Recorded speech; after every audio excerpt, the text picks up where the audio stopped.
Hola, buenas noches, bienvenidos nuevamente. Mi nombre es Abisai Ochoa y continuamos en la lectura de los Salmos. El día de hoy toca lugar a la lectura del Salmo número 3, un salmo que relata una plegaria de David relativa a un sufrimiento en el que se encuentra agobiado por la misma causa de que su hijo Absalón quería ser el nuevo rey y es por eso que se ha levantado contra él. Entonces tenemos a nuestro personaje, a David, el rey David, enfrentándose con este problema. Vamos a comenzar ya con la lectura. Tengo acá varias versiones de la Biblia, como siempre lo hacemos, y vamos a ir realizando un análisis paso por paso. Permítanme en lo que comienzo a proyectar.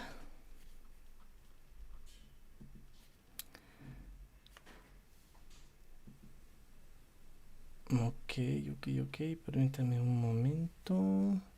Vamos a cambiar la pantalla de la diapositiva y vamos a subir el programa al otro monitor para no perder tampoco el monitoreo de vista. Así que sean bienvenidos todos al estudio de los salmos. Nos encontramos con el salmo número 3. Voy a mover un poco mi cámara para salir en pantalla, porque si no solamente están viendo los monitores. Comenzamos. Vamos a leerlo con la traducción del lenguaje actual. Dios mío, son muchos mis enemigos, son muchos los que me atacan, son muchos los que me dicen que tú no vas a salvarme. Solo tú, Dios mío, me proteges como un escudo y con tu poder me das nueva vida. A gritos te llamo y desde tu templo me respondes. Yo me acuesto y me duermo y vuelvo a despertar porque tú vigilas mi sueño. No me asustan los muchos enemigos que me tienen acorralado. Dios mío, levántate y ponme a salvo. Rómpeles la cara a mis enemigos, rómpeles los dientes a los malvados. Dios mío, solo tú puedes salvarme. Bendice a tu pueblo. Y con esta parte finaliza en esta traducción. Por aquí yo también tengo a mi Biblia. Bueno, no es mía, me la han prestado, es una traducción del Nuevo Mundo de las Santas Escrituras. Me gusta mucho por su concordancia y también porque se va pegando mucho al idioma hebreo. Entonces vayamos a continuar con las diapositivas. Acá la tenemos en la traducción clásica para los evangélicos, que es la versión de la Reina Valera de 1960. Me gustó en esta primera instancia o me agradó la idea de presentárselos en este orden porque la del lenguaje actual siento que nos da como que un poco de más claridad a dónde estamos entrando para ir yéndonos a las diferentes interpretaciones, transliteraciones y traducciones de la Biblia. Entonces leámoslo acá. Oh Jehová, cuánto se han multiplicado mis adversarios, muchos son los que se levantan contra mí, muchos son los que dicen de mí, no hay para él salvación en Dios. Y ocupa acá enfrente el Selah, que es una en un momento les voy a mostrar una diapositiva para que también vayamos comprendiendo esto. Digo, vamos a ir, como hemos estado haciendo ahorita, haciendo una revisión de salmo por salmo y entendamos que mucho de esto estaban dirigidos al músico principal, al de las cuerdas, y en este caso el Selam apuntaba también ahí algo relativo a los músicos. Continuamos con la lectura. Mas tú, Jehová, eres escudo alrededor de mí, mi gloria y el que levanta mi cabeza. Con mi voz clamé a Jehová y él me respondió desde su santo monte. Aquí viene en la parte favorita para un servidor.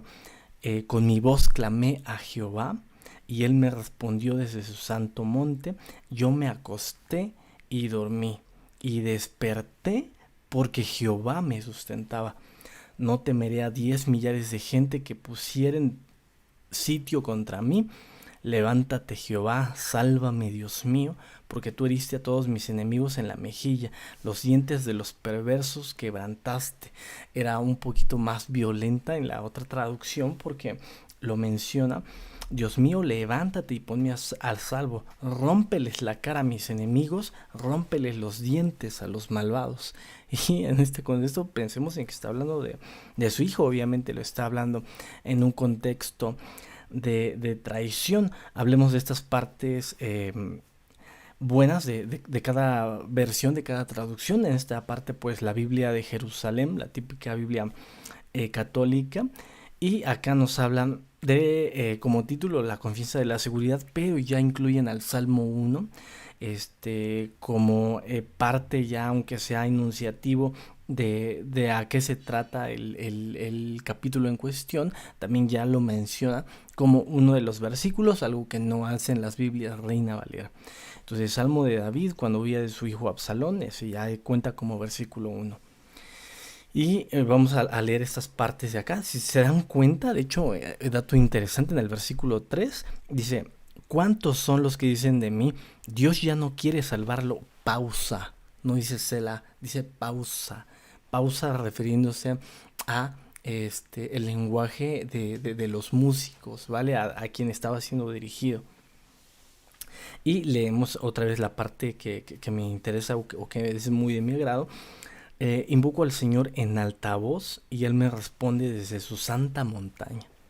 Yo me acuesto y me duermo y me despierto tranquilo, porque el Señor me sostiene.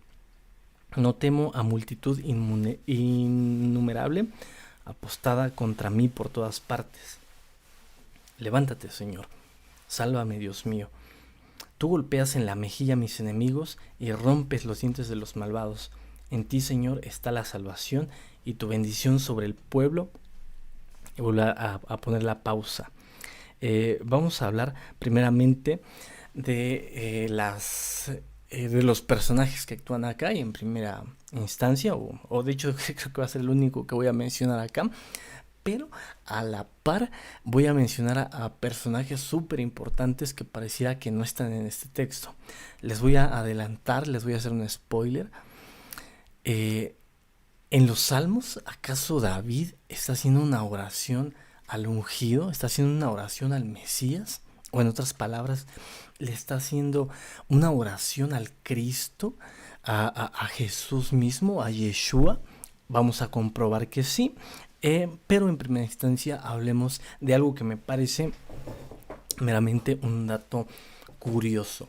El nombre Absalón. Absalón, el hijo de David, y por quien tenemos en el título, está haciendo la plegaria debido al tormento que está sufriendo por su propio hijo. Abishalom puede ser una de las posibles traducciones. Padre de paz.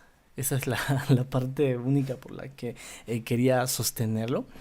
El padre de paz está haciendo una guerra contra su padre, el padre de la paz. Absalom, un hijo de David, también en su forma más larga.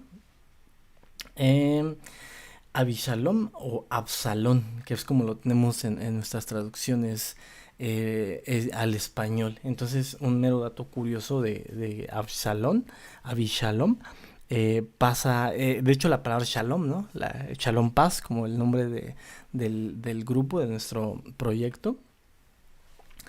Y también hablemos de la palabra adversario, porque encontramos en el capítulo 1, en el versículo 1, perdón, de las Biblias, va a sonar feo, pero llamémoslo así, de nuestras Biblias protestantes, y por otro lado de las traducciones católicas. Entonces, para las Biblias, se hace en este caso, pues mi Biblia traducción del Nuevo Mundo, encuentro en el versículo 1, pero en la versión católica la vamos a encontrar en el versículo 2.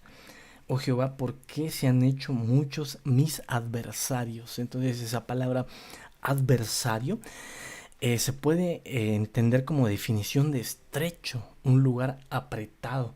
Entonces adversario, la palabra adversario significa estrecho, significa un lugar apretado. Y también lo podemos entender como la palabra del oponente, ¿no? También entendemos por definición de que el adversario sería el mismo enemigo, ¿no? El tentador, Satán. Pero acá nos habla Fíjese de qué forma tan interesante. Cuando nosotros vamos por un sitio estrecho, lo podemos entender de dos formas, de forma alegórica dentro de la palabra. La primera sería en el sentido de estar en un lugar estrecho, estamos siendo o recibiendo ataque del adversario. Por otro lado, es angosto el camino que lleva a la salvación.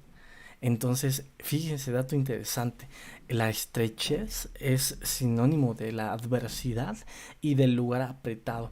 Eh, Coloquialmente ahorita me viene a la mente de haber escuchado el comentario de que el infierno es un sitio apretado. Recuerdo haber estado en el transporte y una señora hacía el comentario de que era para acostumbrarse a irse al infierno, ¿no? Entonces, lugar apretado, adversario. Eh, Justamente entendamos bajo esta definición qué es lo que siente David. Continuando a lo que les comentaba, el diccionario Strong menciona para la palabra Selah, que es una suspensión, una pausa. Entonces la Biblia Jerusalén hace muy bien al traducir el Selah como pausa. Vayamos haciendo un análisis ahora ya de estas partes de la Biblia.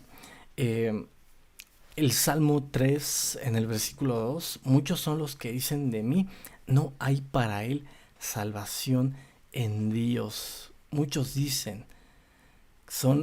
son los que dicen de mí, no hay para él salvación en Dios. Ahora acá, ojo importante en la palabra salvación. La palabra salvación y acá les muestro la traducción de esa palabra salvación. También la podemos entender como liberación. Y al hablar de la palabra liberación nos recordamos pues justamente al acto que hace el Señor a darle libertad a los cautivos en la salida del pueblo de Israel de los judíos. Entonces ahí teníamos a una salvación también y esta palabra se traduce nada más y nada menos como Yeshua. Por definición, algo salvo, liberación, auxilio, victoria y también se le entiende incluso como prosperidad. También podemos hablar de liberación, prosperidad, salvación, salvador, salvar, triunfo y victoria. Entonces estamos diciendo, eh, muchos están diciendo para mí, no hay para él salvación, no hay para él Yeshua, ¿no? Y sin embargo tú, oh Jehová, eres un escudo alrededor de mí. Sin embargo tú, Jehová, eres mi Yeshua. Continuamos leyendo. Mas tú, Jehová, eres escudo alrededor de mí, mi gloria y el que levanta mi cabeza. Hablemos acerca de esta palabra, es la 4043 y estamos hablando del escudo. Cuando hablamos de escudo, hablamos del protector y también hablamos de la piel de gruesas escamas del cocodrilo. Obviamente entiéndase de las épocas en las que estamos hablando de este salmo. Entonces lo entendemos como un escudo, como un armado, lo entendemos como una piel gruesa. O sea, estamos hablando de la protección del Señor. Con mi voz clamé a Jehová y él me respondió desde su santo monte. Y voy a dar una pausa. Entonces, fíjate, un dato súper importante e interesante que en lo personal a mí me agrada mucho. En primera instancia estamos hablando ya de la intervención de Yeshua mismo en el Salmo número 3, del ungido, del Salvador, del Mesías. Y ahora estamos hablando de, con mi voz clamaré a Jehová mismo y él me responderá desde su santa montaña. Entonces entendíamos que esto en primera instancia, como ya lo vimos, está dirigido para los músicos, pero esa palabra, mi voz, ¿qué es mi voz? Es un sonido. Ha existido, o sea, una pregunta. Cuando nosotros cantamos, podemos equiparar la canción, el cántico, el deseo de alabar a el mismo deseo o a la misma forma de exaltar el nombre del Señor. Fíjese que es muy interesante porque, por ejemplo, en el Salmo número 2, el día de ayer que hacíamos la interpretación, la búsqueda de ese mensaje, encontrábamos en el versículo último, en el versículo 12 del Salmo 2, besen al Hijo, en la traducción del Nuevo Mundo. En otras versiones menciona honrad. Eh, ¿Cuáles son las diferencias entre una forma de honrar y una forma de besar? O sea, literal de besar, y en algunas partes lo menciona como besar los pies. Besar los pies, o sea, estamos hablando de que ya no solamente se trata de un clamor, de una honra, se trata de una humillación. Para mí esa sería la mejor interpretación. Está hablando de humillarse, pero acá no está hablando de humillarse, acá está hablando de exaltar. Con mi voz clamaré a Jehová mismo, con mi voz clamaré al Señor, con mi voz clamé a Jehová y Él me responde, o Él me respondió desde su santo monte. Esa palabra voz se define como sonido o voz.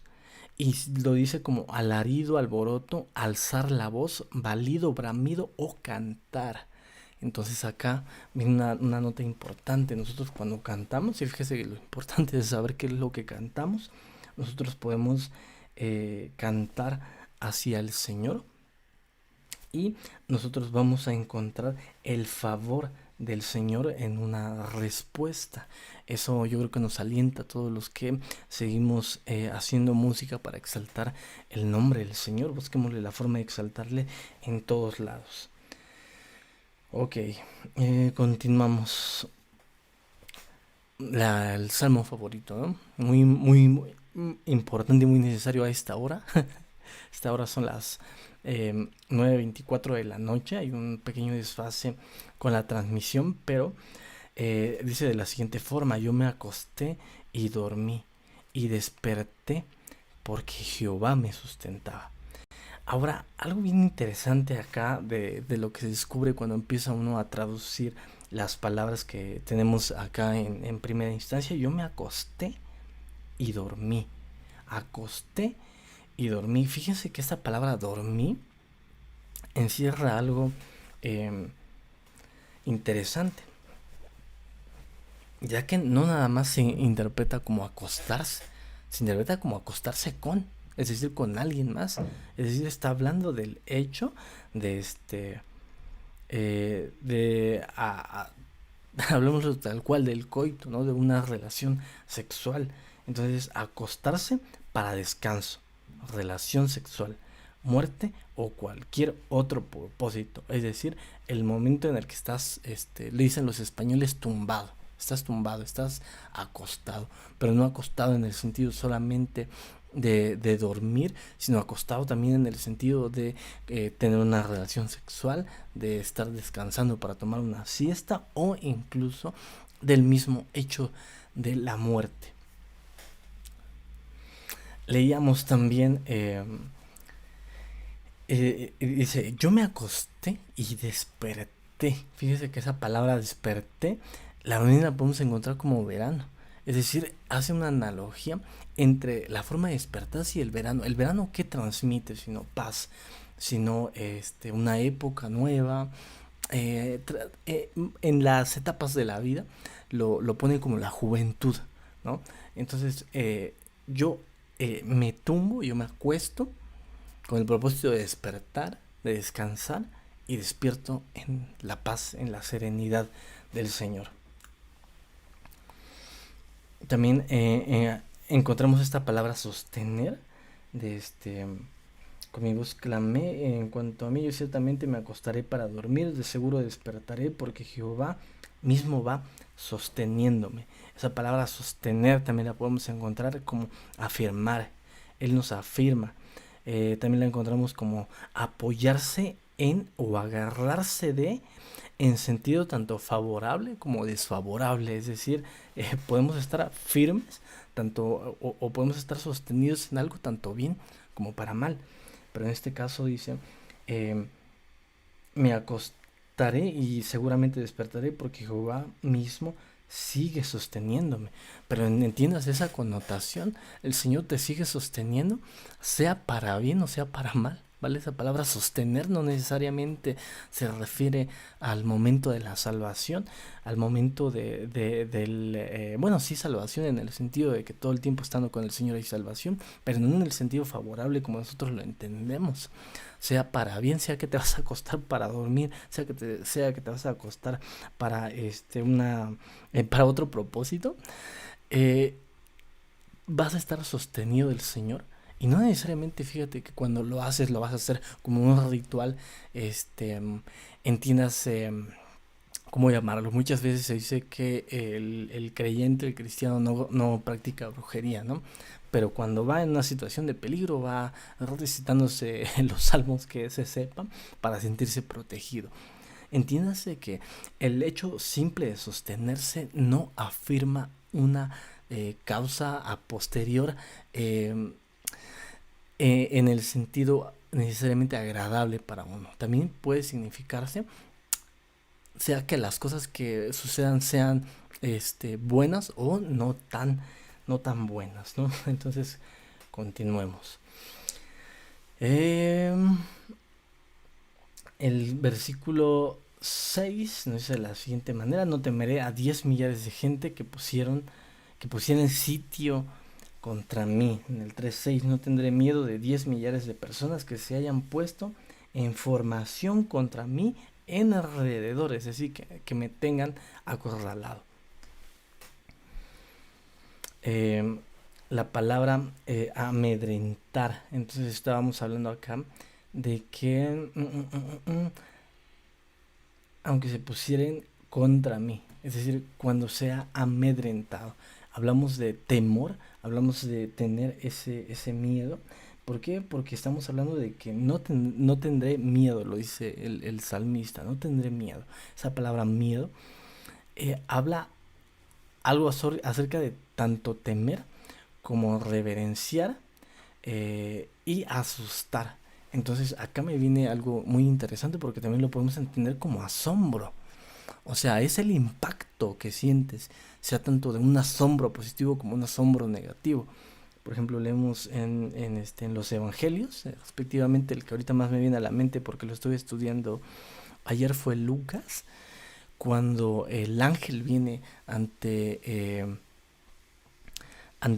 María. Lo primero que hace es, ¿sabes qué? Aparece el ángel, o cuando el ángel aparece a Zacarías, lo que se les une es temor, o sea, tienen miedo, están asombrados, pero a la vez también están temerosos.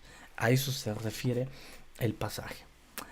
Levántate, Jehová, sálvame, Dios mío, porque tú heriste a todos mis enemigos en la mejilla, los dientes de los perversos quebrantaste, como lo leíamos en una traducción de la lengua actual. Dios, levántate, golpea y quiebra los dientes, ¿no? Eh, Hablábamos de levantarse. Entonces, cuando hablamos de levantarse, eh, me viene algo muy interesante de que esa palabra también se puede entender como acondicionar. Entonces, no necesariamente está hablando de que Él se levantará a hacer el acto, sino que Él va a condicionar, es decir, Él va a poner las cosas para que este, para que las cosas sucedan de esa forma. Entonces, cuando nosotros decimos levántate, también lo podemos decir como Dios condiciona los escenarios para que estas cosas sucedan. Entonces vemos que a continuación va a pasar algo que está saliendo desde la ira del propio David. No necesariamente estamos diciendo que así sea la forma correcta u honesta de entenderlo, pero está solicitando apoyo literal para exigir violencia. Entonces, eh, acondiciona los escenarios, levántate, haz algo, acondiciona los escenarios para que mis enemigos eh, sean golpeados y sean quebrantados los dientes de los inicuos. Entonces no necesariamente entendámoslo quizá como violencia, sino también como esos escenarios acondicionados para que se mitigue el golpe del adversario. Interesante, también hablábamos que existe la palabra abatir o la misma palabra que es golpear, entonces podemos entenderla como abatir, afligir, asolar, atacar, azotar, castigar, causar, combatir, conquistar, cortar, dejar. Entonces ahí mitigamos un poco como el concepto que suena violento en las traducciones al español. Y hablemos por último de la bendición, cuando estábamos hablando del versículo 8. La salvación pertenece a Jehová. Tu bendición está sobre el pueblo. Cuando hablamos de la salvación, hablamos nuevamente de Yeshua. Yeshua pertenece a Jehová, pertenece a Yahweh, pertenece al Creador. Y tu bendición estará sobre tu pueblo.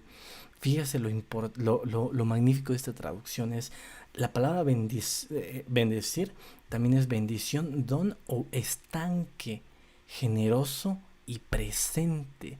Véase lo interesante en estas tres últimas palabras. Estanque, la magnitud de esa bondad. Enseguida generoso, cuando nosotros obtenemos bendición, la obtenemos como generosidad.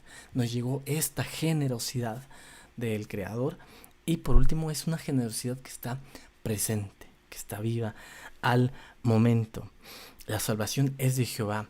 Sobre tu pueblo sea tu bendición. Y con eso finalizamos la lectura y finalizamos el análisis del Salmo número 3. Espero que haya sido de su agrado. Yo los leo, por favor compártanos si estos videos les gustan, compártanos, escríbanos sus mensajes, apoyen todos los videos que están acá, por favor, consúmalos, vayan, vean todos los capítulos anteriores que hemos tenido de estos análisis y bueno, yo los estoy viendo en otra transmisión. Muchas gracias, amén.